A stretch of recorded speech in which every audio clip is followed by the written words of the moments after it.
ہماری خداوند یسوع کی انجیل مقدس متی کے مطابق اس کا 5واں باب 20 سے 26 آیات تک۔ اس وقت یسوع نے اپنے شاگردوں سے کہا، میں تم سے کہتا ہوں کہ تمہاری راستی فقیوں اور فریسیوں کی راستی سے زیادہ نہ ہو تو تم آسمان کی بادشاہی میں ہرگز داخل نہ ہوگے۔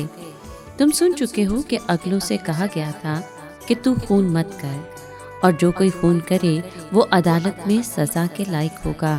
لیکن میں تم سے یہ کہتا ہوں کہ جو کوئی اپنے بھائی پر غصے ہو وہ عدالت میں سزا کے لائق ہوگا، اور جو کوئی اپنے بھائی کو راکا کہے وہ عدالت عالیہ میں سزا کے لائق ہوگا، اور جو اس کو احمق کہے وہ جہنم کی آگ کا سزاوار ہوگا۔ بس اگر تو قربان گاہ کے پاس اپنی نظر لے جائے اور وہاں تجھے یاد آئے کہ میرے بھائی کو مجھ سے کچھ شکایت ہے، تو اپنی نظر قربان گاہ کے سامنے چھوڑ کر چلا جا۔ پہلے اپنے بھائی سے میل کر، تب آ کے اپنی نظر گزران۔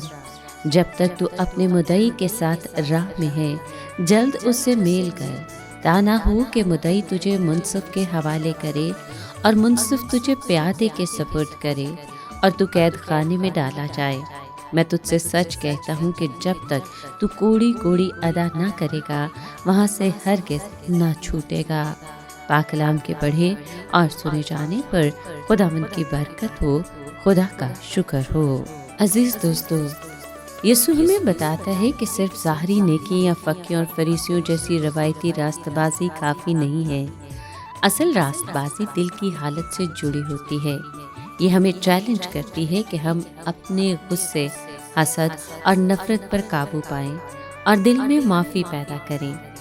روزوں کا وقت یہی ہے، یعنی خود احتسابی اور دل کی صفائی۔ یسوع فرماتا ہے کہ اگر تم قربانی کے لیے خدا کے پاس جاؤ اور دل میں کسی کے ساتھ کینہ ہو تو پہلے ملاپ اور صلح کرو، پھر عبادت اور نذر پیش کرو۔ یہ نہ صرف دوسروں کے ساتھ تعلقات کی اہمیت بتاتا ہے، بلکہ ہمیں یاد دلاتا ہے کہ خدا کی خوشنودی کے لیے دل کی صفائی لازم ہے۔ آج کا کلام ہمیں یہ بھی سکھاتا ہے کہ جلدی معافی اور صلح کر لینی چاہیے، کیونکہ اگر ہم دیر کریں تو چھوٹی بات بھی بڑے نقصان کا سبب بن سکتی ہے۔ روزوں میں ہم خود سے یہ سوال کریں کہ کیا میرے دل میں کسی کے لیے تلخی ہے، کینہ ہے یا غرور ہے؟ کیا میں دل سے معافی اور صلح کی راہ اپناتا ہوں؟ دل کی صفائی اور دوسروں کے ساتھ صلح روزوں کی سب سے بڑی دعوت ہے۔ غصہ اور تلخی نہ صرف دوسروں کو نقصان پہنچاتی ہے بلکہ ہماری روحانی زندگی کو بھی محدود کرتی ہے۔ عبادت اور قربانی دل سے ہونی چاہیے، نہ صرف رسم و رواج کے لیے، کیونکہ روزے ہمیں یاد دلاتے ہیں کہ خدا کی بادشاہی میں داخل صرف وہی ہو سکتا ہے جس کا دل صاف، محبت بھرا اور صلح کا طالب ہو۔